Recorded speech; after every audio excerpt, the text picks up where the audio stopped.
नाज़रीन, मज़लूम कश्मीरन मथा जारी बरबरियत ऐं ज़ुल्म खिलाफ़ पूरे पाकिस्तान जी ज़िले कंबर शहदादकोट में भी योम इस्तिहसाद मल्हायो वियो। रिपोर्ट करे रहियो आहे तुफ़ैल अहमद चांडियो।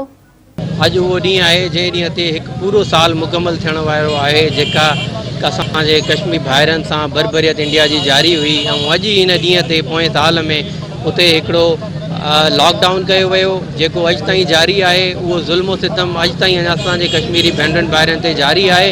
अॼु असां गवर्नमेंट ऑफ पाकिस्तान के तहत ही जेको अॼु हिन ॾींहं खे डिक्लेयर कयो वियो आहे योम इस्तिहसाल उहो मल्हाए रहिया आहियूं त जीअं असां पंहिंजे कश्मीरी भेनरुनि भाइरुनि सां इज़हार यकजहती कयूं त असां उन्हनि सां गॾु आहियूं। कश्मीरी भाइरनि जे लाइ इहो पैगाम ॾियण था चाहियूं आलमी अदालतुनि ऐं तरक़ियात मुल्कनि जे बादशाहनि खे त कश्मीर में 80 लख मुस्लमान मोदी दहशतगर्द की कैद में आहिनि जेके 100 ऐं 200 ॾींहं गुज़री चुका आहिनि। उनजे बावजूद भी उनजो हिकिड़ो ज़ुल्म घटि कोन थो थिए।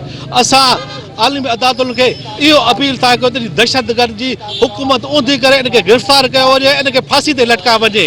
असां कश्मीरी भाइरनि सां गॾु आहियूं। असां कश्मीरी भाइरनि खां इहो वाइदो था कयूं त उहो ॾींहुं परे न आहे जो कश्मीर पाकिस्तान जो हिसो बणिबो। जेको 5 तारीख़ कश्मीर डे असां मल्हाए रहिया आहियूं। असां सभिनी मुस्लमान ऐं ख़ासि करे पाकिस्तान लाइ असांखे अहम ॾींहुं आहे। इंशाअल्लाह ताला ही कश्मीर डे ऐं कश्मीर असां फतेह करे ॾेखारींदासीं ऐं सॼी दुनिया खे ॾेखारींदासीं ऐं सॼी दुनिया जे नक्शे ते ॾेखारींदासीं त कश्मीर आज़ादु हुयो ऐं कश्मीर आज़ादु रहंदो। नाज़रीन, ज़िले कंबर शहदादकोट जे जेको सो ब्यूरोक्रेट्स ऐं ऑफिसरनि ऐं हितों जी आवाम जी ॻाल्हि ॿोल ॿुधी उन्हनि जो इहो ई मौक़िफ़ हुयो त भारतीय इस्तिहसाल जेको कश्मीरनि जे मथां 72 सालनि खां वठी ज़ुल्म ऐं बरबरियत जारी आहे उहा इंशाअल्लाह जेको आहे अनक़रीब टुटण वारी आहे ऐं कश्मीर जेको आहे उहो इंशाअल्लाह पाकिस्तान जो हिसो थींदो। कैमरामैन मोहम्मद बख्श चांडिया सां गॾु तुफ़ैल अहमद चांडियो, मेहरान टीवी कंबर।